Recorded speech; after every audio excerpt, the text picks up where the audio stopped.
So today I'm going to be showing you guys how to do content pruning. This is a really good tactic, especially if you have a bigger website. Maybe you have had your website for 4 or 5 years now and you've been consistently uploading.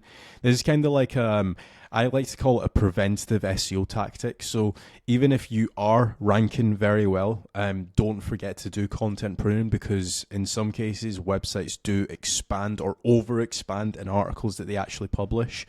Another reason why you might want to do content pruning is because if you've potentially been hit by an algorithm update, again, like what I said before, if your website, let's say, started off as a general camping website and now you're talking about cross-country running, Google will be confused as to think, okay, is this website about cross-country running? Is it to do with camping? Like, what's this website about? You kind of just need to do content pruning at some point if you are a larger website or potentially if you've been hit. So what I've decided to do is I'm recording this on the 5th of November. I've literally just finished actually writing this blog post. This blog post is actually based off of consulting that I've done, years of experience that I've actually had in the game when it comes to content pruning, when it comes to like kind of not necessarily scaling a website back, but actually keeping a website on the correct tracks. So this is based off of my experience of content pruning, results that I've been able to get for clients when it comes to like consulting and stuff like that. So I'm hoping that you guys actually just find this useful. And again, like I always say, if you guys are struggling when it comes to ranking your website, feel free to check out casualdash.com, click on the big purple work with me button and fill in the form, and I will get back in touch with you. But let's get into it. So this article, the URL for this will be in the description. If you guys are just on the casualdash.com website, click on page SEO and it will be where is it? It will be published on one of these. I think it's still in draft right now, but when you guys see this video, it will be in the on-page SEO category section. So let's get into it, right? So first of all, you guys by now should know what content pruning is, but it's the activity of deleting or potentially improving a page that isn't performing on your website for whatever that reason may be. Now, first of all, what I would be recommending that you guys do is actually identify low traffic pages. And when I say low traffic pages, don't just look at Google Search Console. Because some websites, especially the bigger websites that I work with, some of the web pages get traffic from the email newsletter. Some of the pages get traffic from PPC. Some of the web pages get traffic from Facebook ads. Some of the pages get traffic from Twitter, Pinterest ads, all sorts. So the best way that we can actually identify low traffic pages is using one of two tools. Tool number A is obviously Screaming Frog, which I will show you guys how to actually plug in all of the APIs in just a second. Tool number 2 is Sitebulb, both of which are really good tools. If I had to pick one or the other, which one would I pick? I would probably pick Sitebulb. Actually, Screaming Frog's pretty decent as well, but there's just one extra additional feature that I enjoy on Sitebulb that Screaming Frog kind of lacks. But besides the point, right? So if you guys have got Screaming Frog, this is what it looks like if you've never used it before. What this tool basically does is it goes to every single one of your URLs page by page, and it gives you like individual scores, like for example, how many images are on the page, how many internal links each page has, how many outbound links each page has, how much words of content each page has. It does every single thing. That's by default, it does that. But then you can also actually go into configuration and click on API access. And as you can see here, you can plug in your Google Universal Analytics if any of you guys still have that data. You can plug in your GA4 data. You can plug in your Google Search Console data. You can plug in page speed insights. And these are all literally just APIs. As soon as you click on Google Search Console, it's just going to ask you to log into your Google Search Console account, and it takes care of everything for you. You've got also Majestic and also Ahrefs. The three that I would recommend doing would be Ahrefs for backlink data, Google Search Console, and GA4. So you've got three APIs that you can obviously tap into. And once you guys obviously tap into those, right, the reason why I'm saying Ahrefs is because you can see how many backlinks each individual page has using the Ahrefs API. Google Search Console will tell you how many clicks and impressions you've had from Google itself, from the Google search engine, which is always really good to know. And GA4, so Google Analytics 4, will tell you how many page visits you've had. So the issue you've got with only just looking at Google Search Console data is that if you've got, for example, a mailing list, and if I was to, for example, send this URL through to my mailing list tomorrow, right? I might get, let's say, 500 visits or 1,000 visits over the span of the next couple days through to this page, but I've not actually had any clicks from Google Search Console or from the Google actual search engine, should I say. So when you are actually evaluating which low traffic pages we want to be either improving or giving some love to or potentially deleting, this is the best way to do it. Literally just by loading up Screaming Frog, tapping into the actual APIs. It's literally free to do. The one caveat is obviously Ahrefs. You need to be paying for an Ahrefs account, but Google Analytics and Google Search Console, as long as you've got that set up, it's completely free to do. And then it's going to obviously tell us pages that have low amount of internal links, pages that have had 0 clicks from Google search engines, pages that have had some traffic from potentially our mailing list or some traffic from our PPC campaign, right?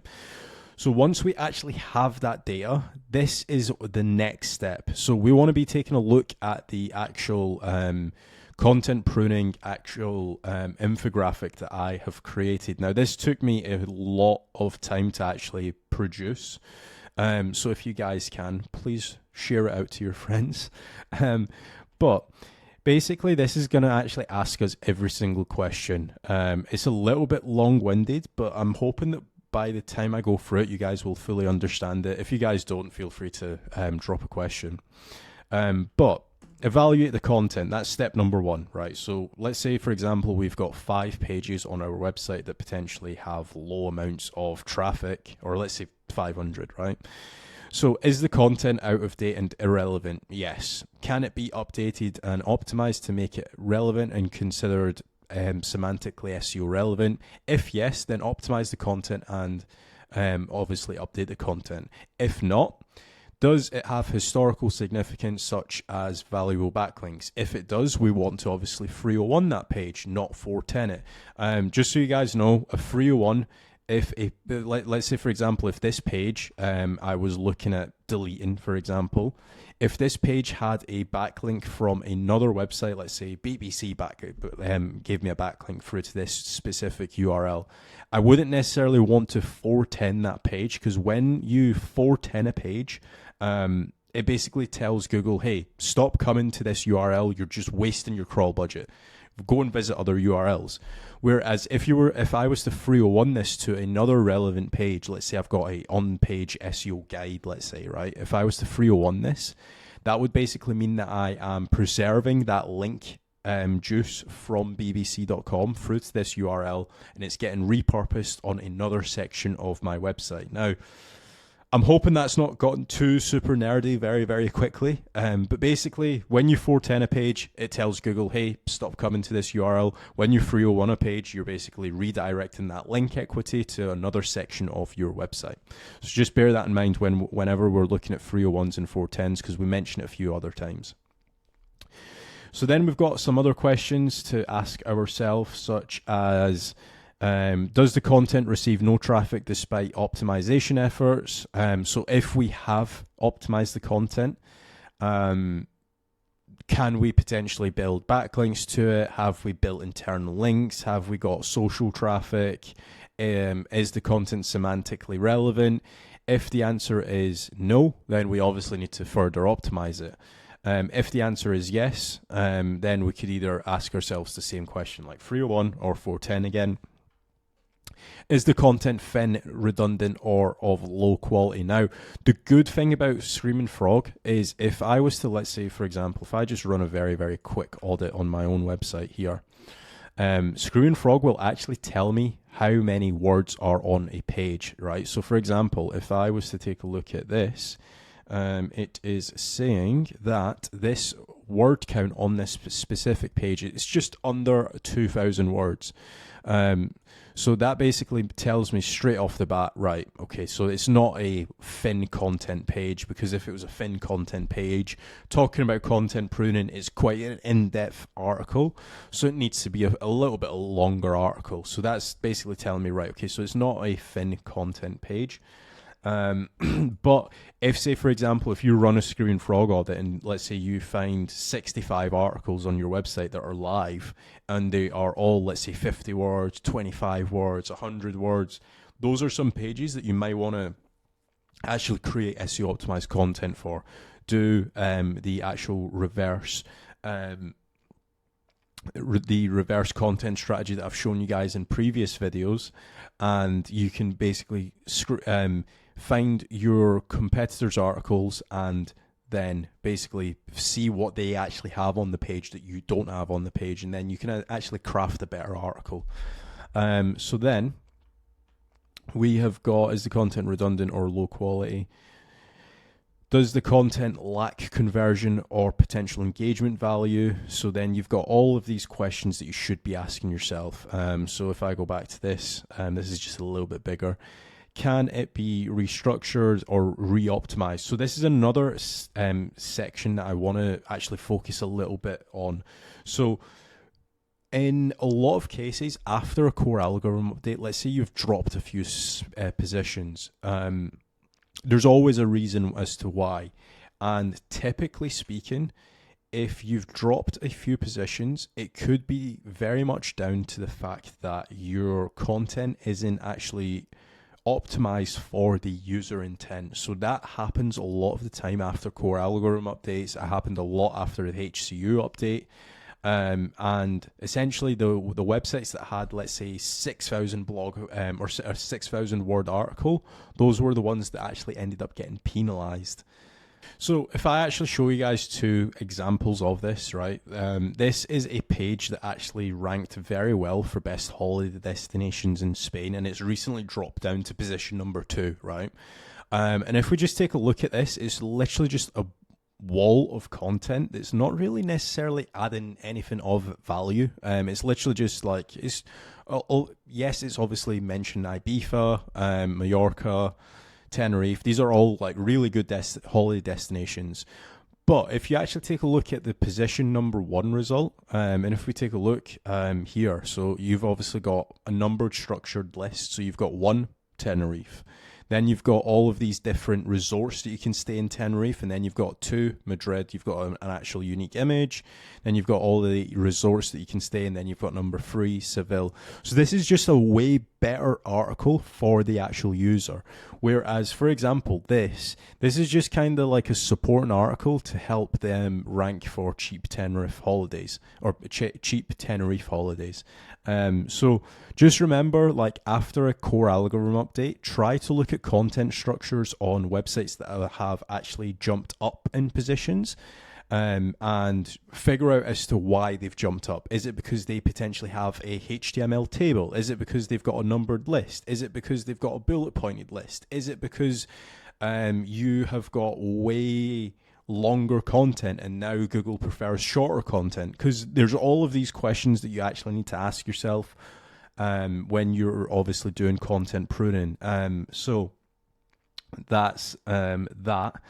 And then you've obviously got some questions to ask yourself. So does the content negatively impact your site's overall SEO? So check, does the content actually have significant backlinks or useful data? Then obviously you're probably going to want to keep it. Does it drive traffic from non-SEO sources, social, email? So for example, I've got a few pages on my own website that I just wouldn't delete because it gets a lot of traffic from YouTube and also my email mailing list. It gets zero traffic from actual SEO in terms of Google, but I'm not going to delete that page. So just ask yourself all of these actual questions because they're really important to actually ask yourself prior to deleting those pages. So then obviously we're going to go through the rest of the article. This has actually turned into a little bit of a longer video. I thought it would be maybe 10 minutes, but apparently it's not. So we've obviously went through the importance of content pruning, why content pruning matters. How often should you prune your content? So this is a very commonly asked question that I get, and there's not really a right or wrong answer, although one thing that I will mention to you guys is if you are uploading articles every single month, it's just a good check to do a quarterly update and see if it is actually worth pruning any content. Now, that being said, if some of you guys only have, like, let's say a 50-page website, content pruning might not actually necessarily be a issue that you actually have. You might just be lacking topical authority, which I'll do a video no doubt. But just remember that when it comes to content pruning, it's more so bigger websites as opposed to brand new websites. Like if you've launched a website last Tuesday or maybe last week, right, you're probably not going to want to do any form of content pruning. So then we've got identifying low traffic pages. So pages with high traffic or lots of internal links should be audited regularly to keep them fresh and relevant. This is proactive and minimizes that need for major pruning later on. So again, like what I've been saying, this is preventative SEO. You never just want to wake up one day and your traffic's just been halved by Google. If you are doing everything right, you can obviously minimize the amount of pages that you will need to essentially prune off of your website further down the line. Detecting thin or low quality pages. So how do I know if a page is considered thin content? Thin content typically lacks depth or value for users. So for example, if I had just done this article on content pruning, and I had just literally written like maybe one paragraph saying, hey, you need to do content pruning because it's really important and you can recover your website traffic. It's not really helpful. If I've got, let's say, 10 or 15 different subheadings and I've answered all of these FAQs and I've added in my own unique twist to the actual content, that's very much more useful for the actual user. Like, I don't know any other web page that's actually talking about content pruning. I mean, I can content pruning SEO, right? So if I even look at SEMrush, for example, right, they've obviously got an article on content pruning, but they've not even got like a video explaining how to do it. They've got really decent images, which I will have on my page at some point. But having all of these different elements can definitely add to a page as well. And again, I haven't spoke about it as much in this video, but user signals on a actual page is massive as well. So for example, if you can embed a video, like for example, I'm going to embed this video, and right now, as of recording this video, it's 18 minutes, so it might be like 25 minutes by the time I'm finished. But if I can keep if I can keep a user on my web page for 25 minutes and they are looking at my infographics and they're playing this video and they're reading through the content, right? That's a massive trust signal in Google's eyes. So if you can think of all of these different aspects to your website and how you can keep users on your website engaging within your content, that's again another good positive signal. We've obviously got evaluate the content relevancy and quality. So is the content out of date? Can it be updated? Does the content hold historical significance or value? Assessing the traffic and engagement metrics. So looking at like Google Analytics, page views. One thing to bear in mind as well is some of your pages might get a lot of internal link traffic as well. So people might be clicking on an internal link and visiting another page, but that page might not be getting any traffic from Google as well. So just bear that in mind. We also then talk about redirecting versus deleting, so 301ing and also 410ing, which I've spoke about before, but obviously if you've got a page that you want to remove off your website, but it's got backlinks, think about 301ing it. If it is a harmful page and it's just irrelevant, it's not got any backlink data, just 410 it, and then when Google obviously visits that URL again, you're telling Google, hey, stop visiting this URL, you're wasting your crawl budget, which again, super important. Will deleting my content hurt my SEO? So this is a very commonly asked question I also get as well, and the simple answer is no, but I will go into a little bit more detail. So deleting low value content on your website that should have necessarily not even been uploaded through to your website, that can actually improve your website, but it obviously needs to be done strategically. So don't just go and delete 500 pages on your website or 100 pages on your website. Do all of the steps that I've shown you, like look at Screw and Frog, look at Google Analytics, plug in Google Search Console, plug in Ahrefs, and that's how you should be doing content pruning. Otherwise, if you are literally just going to delete a load of pages, you're going to cause a lot more harm than actual good. We obviously then talk about like the actual step-by-step process here. So conduct a content inventory, so looking at all of the pages that you've actually got live on your website, performing a content audit, analyzing the metrics, so looking at traffic, engagement, backlink data, and that's when you want to probably look at Google Analytics and plugging it into your Screaming Frog. Then, what should I do if a page only receives traffic from an email or newsletter or ads? So this is, again, very common question that I get asked. And, I mean, it's a very fair question as well, because some websites only get traffic from their apps. Some websites only get traffic from their email, or maybe they're doing Facebook ads to a landing page or PPC to a landing page. Does that mean you should delete that landing page? No, definitely not, because again, any relevant traffic to your domain can help you. It doesn't matter if it's on 5 pages or if it's spread across 65 pages and spread across 10 different traffic sources. As long as you can start to push traffic through to your website, doesn't matter if it's through Facebook ads, through YouTube, through Twitter, through Pinterest, all of that will actually have a significant impact on your SEO campaign. Because one thing to bear in mind as well is if you're getting, if like, for example, if I was to run, let's say, Twitter traffic through to this page, right? And if I'm getting, let's say, 15 to 25 SEOs reading this article every single day, that's another good positive signal that you're sending to Google saying like, hey, look, I've had 30 people visit this page, and out of the 30 people, it's got an average page view of, let's say, 13 minutes. So on average, people are visiting this page and landing on this page for 13 minutes.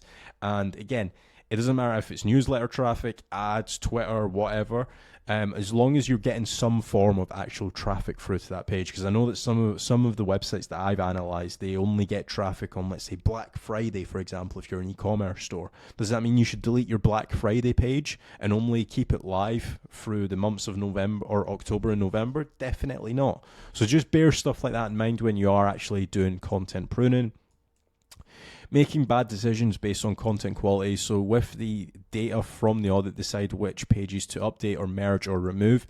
Highly recommend you guys actually do the audit. If you guys are struggling with the audit, maybe you need myself to run the audit for you, check out casualdash.com, fill in the contact form, and I will obviously do that for you guys. And then we've got a few other questions, so like how to apply the flowchart to low traffic pages. So low traffic pages are evaluated with the flowchart, determine if they are worth improving and redirecting or removing. Can I prune content with backlinks. So yes, you can prune content that has got backlinks, but in that case you're probably going to want it to 301 that actual page, because obviously if, say for example, you've got 25 backlinks going through to a inner page, you're going to want to preserve that actual link data. And the last step, and this is kind of like a throwback to my old videos, is just remember to take action. Like if you have watched this video to the end and you're like, oh, this looks confusing, feel free to reach out to me. I've done content pruning for a lot of websites, and I'm certain that I can definitely help, especially if you guys have potentially lost traffic after an algorithm update, or potentially maybe you've never done content pruning and you are sitting on a big website and you're like, oh, maybe I should do content pruning. I can take a look and I can tell you guys if you actually need it or if you don't need it as well. So that's been my video on content pruning. I hope you guys have enjoyed this video. It did turn out to be 25 minutes on the actual dot. But as always, please remember to leave a like and also subscribe if you guys haven't. And if you guys do want a growth strategy call, make certain to check out casualdash.com, fill in the contact form, and I will be in touch with you. Thanks.